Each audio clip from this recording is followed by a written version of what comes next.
Hello friends, welcome to வான் சிறப்பு சமையல். இன்றைக்கி நம்ம பார்க்க போகிற ஸ்பெஷல் ரெசிபி ஹெல்தி அண்ட் டேஸ்டியான வெஜிடபிள் சப்ஜி.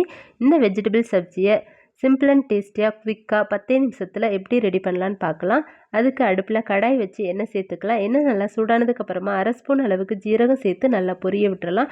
ஜீரகம் பொரிஞ்சதுக்கப்புறமா 1 கப் அளவு வெங்காயம் கட் பண்ணி வச்சுருக்கோம். அதையும் சேர்த்துட்டு வெங்காயம் நல்லா பொன்னிறமாக வதங்குற அளவுக்கு வதக்கி விட்டுறலாம்.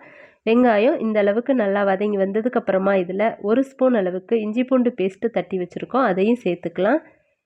சேர்த்துட்டு இஞ்சி பூண்டோட பச்சை வாசனை போகிற வரைக்கும் நல்லா வதக்கி விட்டுறலாம். அது கூடவே 1 தக்காளி பழம் நல்லா மெல்லிசாக கட் பண்ணி எடுத்து வச்சுருக்கோம். அதையும் சேர்த்துக்கலாம். சேர்த்துட்டு நல்லா வதக்கி விட்டுறலாம். தக்காளி ஓரளவுக்கு வதங்கினதுக்கப்புறமா அதில் மசாலா பொடி ஒன்று ஒன்றா சேர்க்க ஆரம்பிச்சிடலாம். 1/4 டீஸ்பூன் அளவுக்கு மஞ்சள் தூள், 1/2 ஸ்பூன் அளவுக்கு மிளகாத்தூள். உங்கள் காரத்துக்கு ஏற்ற மாதிரி மிளகாத்தூளோட அளவை கூட்டி குறைச்சி சேர்த்துக்கலாம். 1 ஸ்பூன் அளவுக்கு மல்லித்தூள், 1/2 ஸ்பூன் அளவுக்கு கரம் மசாலா தூள் எல்லாமே சேர்த்துட்டு மசாலாவோட பச்சை வாசனை போகிற வரைக்கும் நல்லா கலந்து விட்டுறலாம். ஒரு நிமிஷத்துக்கு வதக்கி விட்டோன்னா மசாலாவோட பச்சை வாசனை எல்லாம் போயிட்டு நல்லா வதங்கி வந்துடும். இப்போ இந்த ஸ்டேஜில் 1 கப் அளவு பீன்ஸ் சேர்த்துக்கலாம். அது கூடவே 1 கப் அளவு கேரட், 1 கப் அளவுக்கு உருளைக்கிழங்கு, அப்புறம் 1 கப் அளவுக்கு காலிஃப்ளவர், 1 கப் அளவுக்கு பச்சை பட்டாணி. இது வந்துட்டு ஃப்ரெஷ் பச்சை பட்டாணி எல்லாமே சேர்த்துட்டு அது கூடவே தேவையான அளவு உப்பு சேர்த்துக்கலாம். உப்பு சேர்த்துட்டு நல்லா மிக்ஸ் பண்ணி விட்டுறலாம். மசாலா எல்லாமே வெஜிடபிள்ஸ் கூட மிக்ஸ் ஆகுற அளவுக்கு நல்லா மிக்ஸ் பண்ணி விட்டுறலாம். இந்த அளவுக்கு மிக்ஸ் பண்ணி விட்டுட்டு இப்போ இதில் 1 டம்ளர் அளவுக்கு தண்ணி சேர்த்துக்கலாம்.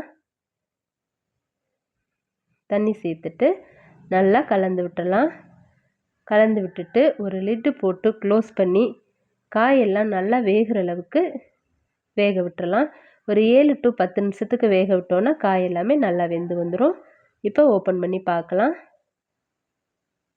பாருங்கள், வெஜிடபிள்ஸ் எல்லாமே நல்லா வெந்து வந்துருச்சு. இப்போ இந்த ஸ்டேஜில் இதில் நம்ம ஃப்ரெஷ் க்ரீம் சேர்த்துக்கலாம்.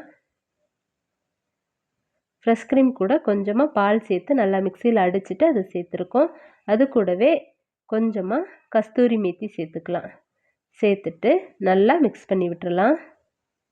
இந்த அளவுக்கு மிக்ஸ் ஆனதுக்கப்புறமா அதில் ஃபைனலாக 1 கையளவு கொத்தமல்லி இலையை நல்லா வாஷ் பண்ணிவிட்டு மெல்லிஸாக கட் பண்ணிவிட்டு அதையும் சேர்த்துக்கலாம். சேர்த்துட்டு நல்லா மிக்ஸ் பண்ணி விட்டுறலாம்.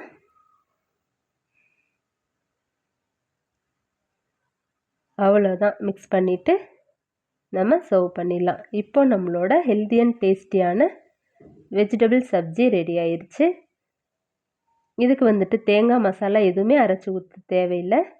ஜஸ்ட்டு 10 மினிட்ஸில் குவிக்காக ரெடி ஆயிடும். ரொம்ப டேஸ்டியாகவும் இருக்கும். இதை இன்றைக்கி நம்ம சப்பாத்தி கூட சர்வ் பண்ணியிருக்கோம். இட்லி, தோசை எல்லாத்துக்கூடையுமே ரொம்ப நல்ல காம்பினேஷனாக இருக்கும். உங்களுக்கு பிடிச்சிருந்தா நீங்களும் ட்ரை பண்ணி பாருங்கள். ட்ரை பண்ணி பார்த்துட்டு எப்படி இருக்குன்னு கமெண்ட் பண்ணுங்கள். நம்மளோட வான் சிறப்பு சமையலை சப்ஸ்கிரைப் பண்ணி நம்ம அடுத்தடுத்து போடுற வீடியோஸை மிஸ் பண்ணாமல் பாருங்கள். தேங்க்ஸ் ஃபார் வாட்சிங்.